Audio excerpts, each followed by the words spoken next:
ناظرین، پی ٹی آئی کے حوالے سے دو ایسی خبریں ہیں جو اس وقت ٹاک آف دا ٹاؤن بن گئی ہیں، جن کی ایک حلقہ تصدیق کر رہا ہے تو دوسری جانب سے تردید بھی کی جا رہی ہے۔ ایک خبر بانی پی ٹی آئی کی صحت کے حوالے سے ہے کہ وہ گزشتہ دنوں آنکھ کے انفیکشن میں مبتلا رہے، جس کی وجہ سے انہیں ہفتے اور اتوار کی درمیانی شب پمز اسپتال لایا گیا، جہاں کئی گھنٹے رکھنے کے بعد ان کو ڈسچارج کیا گیا۔ یہ خبر پہلے کچھ صحافیوں نے اپنے سوشل میڈیا اکاؤنٹس پر شیئر کی، اور آج ہم نے ایک نیوز آؤٹ لیٹ کو بھی اس خبر کی تصدیق کرتے دیکھا۔ اب اس پر حکومتی حلقوں کا رسپانس تو یہ ہے کہ ایسی خبریں صرف رومرز ہیں، جن کو پی ٹی آئی کی طرف سے پھیلایا جا رہا ہے، اور پھیلانے کا مقصد 8 فروری سے پہلے عوام کے جذبات کو ابھارنے کا ایک طریقہ ہے۔ اب حکومت کا موقف کتنا درست ہے یہ ایک الگ بحث ہے، لیکن ہم یہاں پر یہ ضرور کہیں گے کہ بانی پی ٹی آئی کو چھوڑیں، اگر کسی بھی قیدی کی صحت کے حوالے سے اتنے کنسرننگ نیوز آ رہی ہوں تو ان کی فیملی، وکلا یا قریبی حلقوں کے ساتھ اس کو شیئر ضرور کرنا چاہیے، اور اس پر کوئی لمبا چوڑا تنازع نہیں ہونا چاہیے، کیونکہ یہ کسی بھی قیدی کے بنیادی انسانی حقوق ہیں۔ اگر حکومت سمجھتی ہے کہ یہ تمام خبریں درست نہیں تو اس کو ایک آفیشیل سٹیٹمنٹ جاری کرنا چاہیے۔ دوسری خبر کی بات کریں تو وہ بیرسٹر گوہر کی بانی پی ٹی آئی کے ساتھ ملاقات کے حوالے سے ہے۔ کل خبریں آئیں کہ chairman P T I barrister Gohar کو کل اڈیالہ جیل میں ملاقات کی اجازت دی گئی، لیکن ان کا اصرار تھا کہ کوئی فیملی ممبر بھی ان کے ساتھ ہو، جس کی اجازت نہ ملنے پر وہ گیٹ 5 سے واپس چلے گئے۔ اس حوالے سے بیرسٹر گوہر خود بھی تردید کر رہے ہیں کہ انہیں اڈیالہ جیل میں ملاقات کی کوئی اجازت نہیں ملی، لیکن ہم نے یہ بھی دیکھا کہ جہاں بانی پی ٹی آئی سے ملاقاتیں نہ ہونے پر تنازع رہا، وہاں ان کے قریبی اہل خانہ کے علاوہ وہ اگر کسی سیاسی رہنما کی ملاقات ہو بھی جائے تو ان پر سوالات کھڑے ہو جاتے ہیں، اور اس کنٹروورسی میں اس لیڈر کو اپنی پارٹی کے سوشل میڈیا کو جواب دہ ہونا پڑتا ہے کہ ان کو اس ملاقات کی اجازت کیوں اور کیسے ملی۔ اس کے علاوہ اگر بسنت کی بات کریں تو حکومت جہاں بسنت کے 25 سال کے ریوائیول کا جتنا کریڈٹ لے رہی ہے، سیاسی شخصیات یا سیاسی جماعتوں والی پتنگوں پر پابندی کا نوٹیفیکیشن نکالنے کے بعد اس کو اتنی ہی انرجی سے اس نوٹیفیکیشن کو بھی جسٹیفائی کرنا پڑ رہا ہے۔ اب یہ ایونٹ تو پنجاب حکومت کا ہے، لیکن اس میں پی ٹی آئی نے جس طرح اٹینشن اپنی طرف ڈائیورٹ کروا لی ہے، اس میں پنجاب حکومت کو اپنی میڈیا اسٹریٹجی پر ضرور غور کرنا چاہیے کہ ان سے کہاں غلطیاں ہو رہی ہیں۔ ان تمام موضوعات پر ہم گفتگو کا آغاز کرتے ہیں۔ محسن بیگ صاحب موجود ہیں، اطہر کاظمی صاحب جوائن کر رہے ہیں، عامر ضیاء صاحب موجود ہیں۔ آپ تینوں سینئر صحافی ہیں، تجزیہ نگار ہیں، تینوں کا بہت بہت شکریہ۔ محسن بیگ صاحب، آپ سے آغاز کروں گا۔ یہ جو خبریں ہم نے گردش کرتے ہوئے دیکھیں 2025 کے اختتام پر، وہ یہی تھیں کہ موجودہ سیٹ اپ پر بہت پریشر آ چکا ہے، معیشت پرفارم نہیں کر رہی، کچھ لوگوں نے یہ بھی کہہ دیا 6 ماہ کا ٹائم ہے۔ انصار عباسی صاحب کی ابھی ایک رپورٹ آتی ہے، وہ کہتے ہیں کہ یہ جو اوپر نیچے اتنے کیسز آ رہے ہیں، اس میں خان صاحب کی رہائی کے جو امکانات ہیں وہ تو مزید کم ہو چکے ہیں۔ آپ اگری کرتے ہیں کہ کوئی رستہ نہیں نکل پا رہا، یا جو رومرز یہ بھی اب سرکولیٹ کر رہے ہیں کہ جو ان کی طبیعت کے حوالے سے یا کوئی انفیکشن ہونے کے حوالے سے خبریں آ رہی ہیں، ہو سکتا ہے یہ بھی ان کی رہائی کا یا ہسپتال میں جانے کی جو خبریں ہیں یہ ایک راستہ، ایک روڈ میپ دے رہی ہوں کہ شاید کوئی نہ کوئی اسکیپ میڈیکل گراؤنڈز پہ ہو جائے گا، یا آپ کو لگتا ہے کہ وہ سب صرف رومر کی حد تک ہے؟ بہت شکریہ مزمت صاحب۔ بیسیکلی تو اگر دیکھا جائے ان کے جو کیسز ہیں اور جو ان کو سزائیں ہوئی ہیں، اس میں تو کوئی بھی ریلیف میڈیکل اور وداؤٹ میڈیکل وہ تو کورٹس نے ہی کرنا ہے۔ وہ پروسیجر آپ کو پتا ہے پاکستان میں ماشاءاللہ بڑا لینتھی پروسیجر ہے، وہ جو گڈ ٹو سی یو اور وہ والا کام تو ججز میں شاید اب ختم ہو گیا ہے، تو رہائی تو اس طریقے سے ممکن نہیں ہے۔ نیچرلی وہ جو کیسز ہیں اس کو جس سپیڈ سے اس کو ریلیف یا اپلیکیشنز یا اپیلز جو ہیں وہ نیچرلی وہ اپنی سپیڈ خود ہی تعین کریں گی۔ فی الحال تو ایسا کوئی چانس نہیں ہے کہ ان کی رہائی ممکن ہو اور کسی ڈیل کے تحت ممکن ہو، یہ میرے خیال میں نہیں ہے۔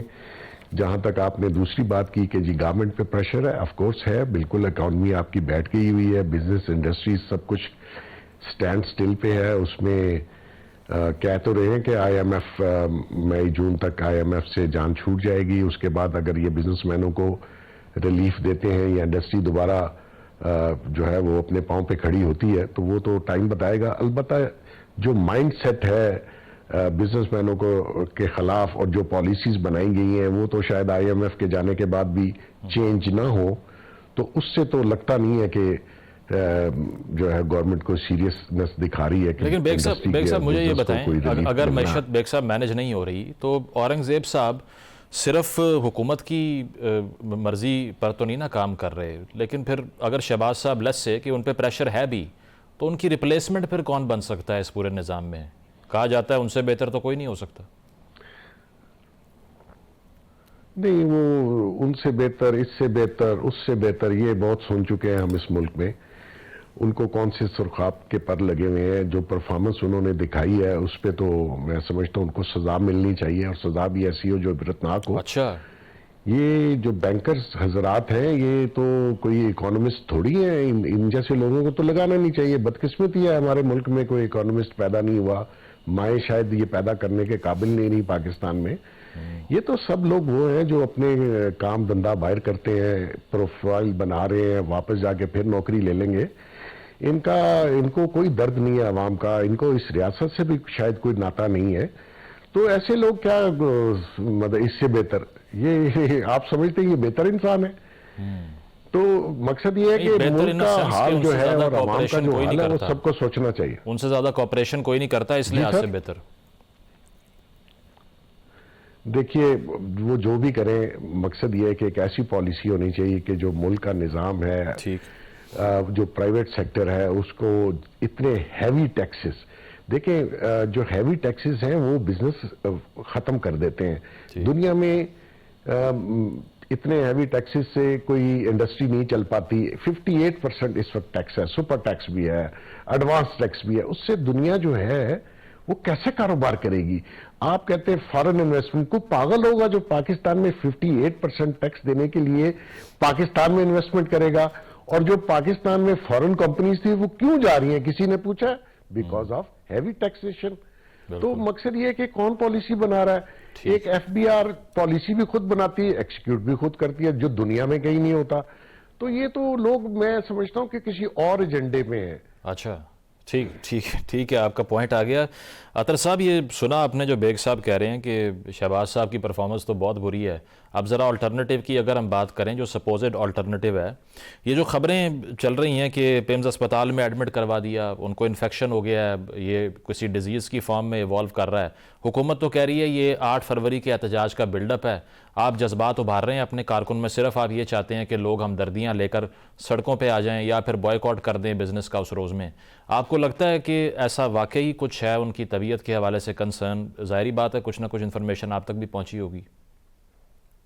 دیکھیں، جہاں تک جو آفیشیل اس کی انفارمیشن ہے اوبیسلی وہ تو حکومت ہی ریلیز کر سکتی ہے، لیکن 2-3 مہینے پہلے بھی یہ چیز ڈسکشن میں آ چکی ہے، اور اس وقت بھی حکام نے یہ بتایا تھا کہ شاید ان کی آنکھ کا کوئی مسئلہ ہے، اور اس وقت بھی کوئی ان کی ٹریٹمنٹ وغیرہ ہوئی تھی۔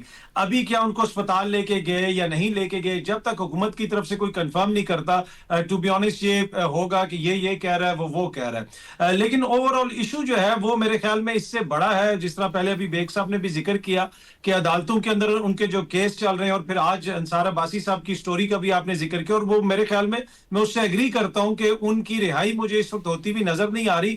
ہاں، اس حد تک تو میں ایگری کرتا ہوں، لیکن آگے وہ جو یہ کہتے ہیں کہ یہ کوئی آئینی اور قانونی عمل کے مطابق ہے، ایسا پاکستان میں نہیں ہوتا۔ یہ ڈیپینڈ کرتا ہے کہ آپ کس ٹائم سے گزرے۔ وہی میاں صاحب تھے، وہی نیب تھی، وہی پروسیکیوٹر تھے، اور وہی عدالت تھی، اور اسی عدالت میں آ کے انہوں نے کیا پہلے کہا اور بعد میں آ کے کیا کہا وہ پوری قوم نے دیکھا۔ تو جب چیزیں ٹرن لیں گی تو پھر آپ دیکھیں گے مزمل صاحب کے بہت ساری چیزیں حل ہوتی بھی آپ کو نظر آئیں گی۔